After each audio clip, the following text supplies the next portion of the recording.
ici. La preuve, celui qui arrive, nous le connaissons. Nous lui avons ouvert la porte. Et la porte est ouverte. Laissez entrer l'invité surprise, s'il vous plaît. C'est monsieur Adama Ekberg Coulibaly, économiste en chef en charge de l'agriculture du Bureau des Nations Unies, basé à Addis Abeba. Il est chargé des questions de sécurité alimentaire, des questions financières pour la Commission économique pour l'Afrique des Nations Unies. Bonjour très cher monsieur. Bonjour. Ça fait beaucoup, hein? Ah oui, beaucoup. Depuis les applaudissements, tu citais seulement. je peux répéter s'il te plaît parce que j'avoue. Je répète. Économiste en chef en charge de l'agriculture du Bureau des Nations Unies, basé à Addis Abeba, en charge des questions de sécurité alimentaire et foncière pour la Commission économique pour l'Afrique des Nations Unies. Waouh, ok. Alors,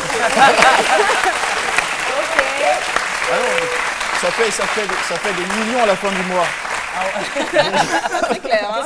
Bienvenue à vous. Merci. Merci de m'accueillir ici sur le plateau. Je suis très heureux aussi d'avoir autour de moi partout des jeunes qui sont souriants, qui sont aussi... voilà. Il y a qu'ici qu'on retrouve ce genre de jeunes, c'est nickel. Alors, monsieur Adama Coulibaly, vous vous appelez Ekberg? Oui. C'est la première fois que je vois un Coulibaly s'appeler Ekberg. Ça vient d'où ça, s'il vous plaît? Iceberg. Ekberg, c'est suédois. Suédois. Oui, c'est suédois. Mais je pense que ici, c'est quand même connu. Quand on dit Adama Coulibaly, il y en a 1000. Oui, il y en a peut-être à la douane, peut-être il y en a à l'agriculture, il y en a un peu partout. Donc le nom Adama Ekberg est ajouté pour se différencier. D'accord, ok, Voilà. c'est bien compris. Alors vous venez nous rendre visite dans un contexte qui est très précis, c'est que vous avez été le membre du panel du 7e Forum mondial sur la création de la valeur ajoutée qui s'est déroulé hier à l'Hôtel Ivoire avec bien sûr l'ouverture par le Premier ministre, M. Daniel Kablan-Duncan. Vous avez apporté votre contribution sur les questions de développement durable. C'est quoi d'abord le contenu de la notion de développement durable? Très bien.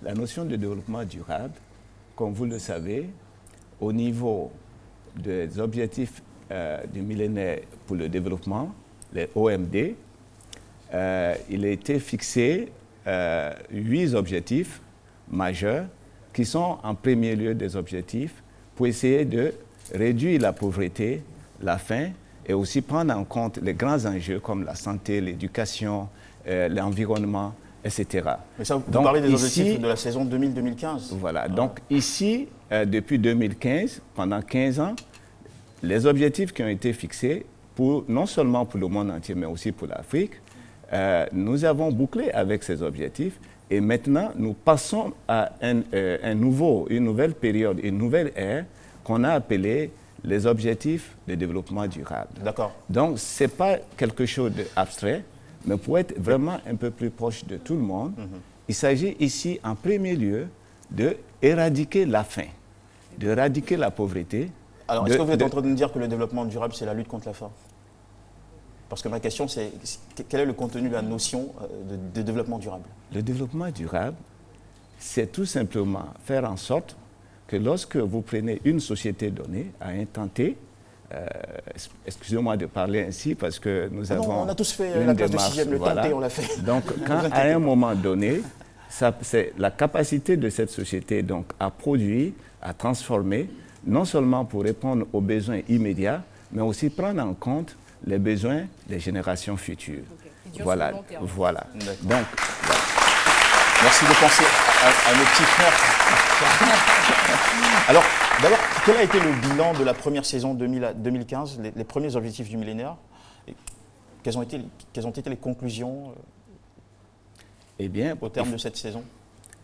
Il faut dire que pendant 15 ans, les leaders du monde entier se sont fixés pour objectif de réduire de moitié la pauvreté. Vous savez que pour la pauvreté... Où sommes-nous?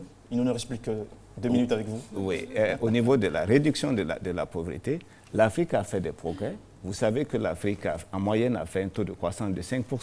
Mais cette croissance n'a pas été suffisante. Il faut aller au-delà de la croissance.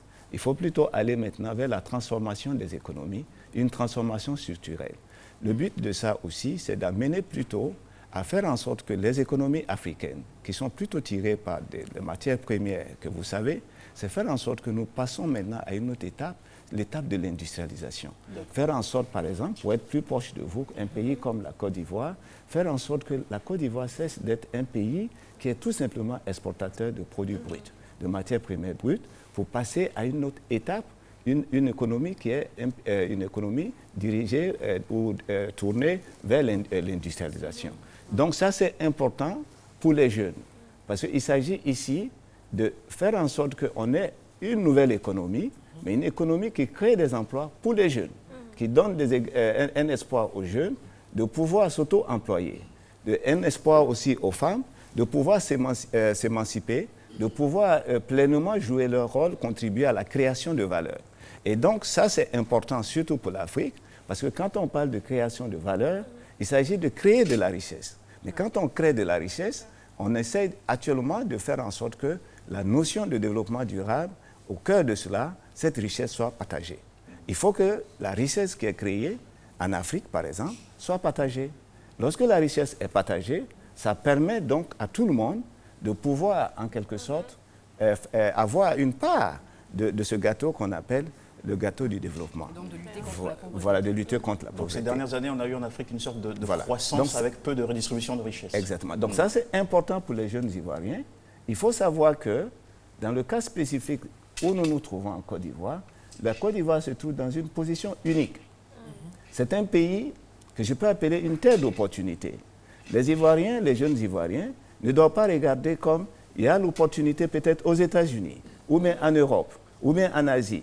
Nous avons tout ici pour pouvoir transformer tout un chacun, donner de l'espoir à tout un chacun pour essayer véritablement de faire de ce pays, en espace de peut-être moins d'une génération, une puissance agricole, une puissance industrielle. Donc, je n'ai pas beaucoup d'espace pour pouvoir aller un peu plus en profondeur, mais Ne vous inquiétez pas, je vais vous donner quelques secondes encore avec cette question. Puisque vous êtes chargé des questions de sécurité alimentaire et foncière à la Commission économique pour l'Afrique des Nations Unies, est-ce que vous faites du lobbying auprès des dirigeants africains pour qu'ils redistribuent les richesses?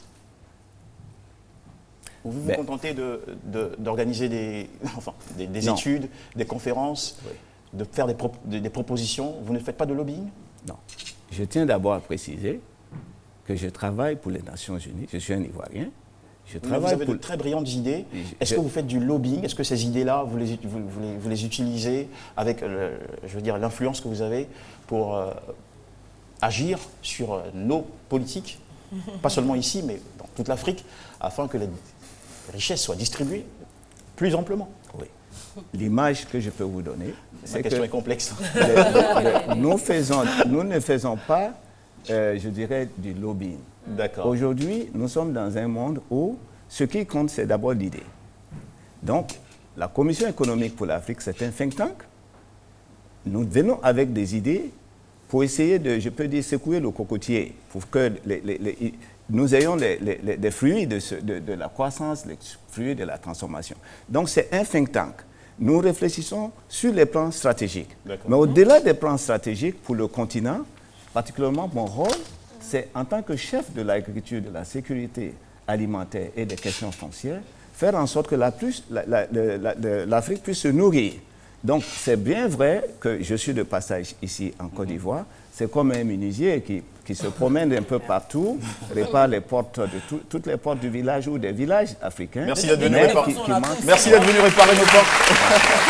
Vous avez dit à l'instant, c'est monsieur Dr Adama Ekberg Coulibaly, économiste en chef en charge de l'agriculture du Bureau des Nations Unies, basé à Addis Abeba, qui nous a fait sa visite. J'ai beaucoup aimé l'expression « secouer le cocotier » pour que les fruits tombent. Bah voilà, nous on va secouer la pub et voici les images qui vont tomber à l'instant. Regardez.